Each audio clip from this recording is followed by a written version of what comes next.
د سربند تاڼې په حدود کې نن یو ګرنیټ چې کوم دی هغه دماکې سره خلاص شوی دی. په دې دماکه کې درې ماشومان چې کوم دي هغه زخمیان شوي دي.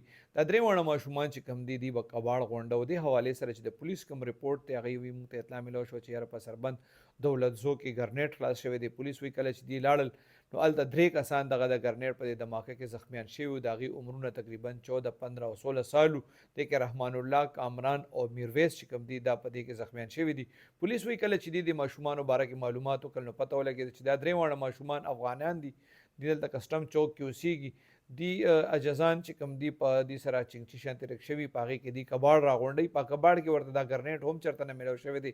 بیا د ماشومانو نه چې پولیس تپوس کړی نو دې ته چې کله دا ګرنیټ میلاو شوی دی ګرنیټ پیژنده نه. دې سره چیړ چاړ کو نو هغه دماکې سره خلاص شوی دی. په هغې کې دا درې واړه ماشومان چې کوم دي زخمیان دي. پولیس اف ای آر هم درج کړی دی او دا درې واړه زخمیان ماشومان چې کوم دي د علاج لپاره دا هسپتال ته بوتلي دي. د پولیس وینا دا ده چې درې واړو ماشومانو حالت چې کوم دی هغه د خطرې نه بهر دی.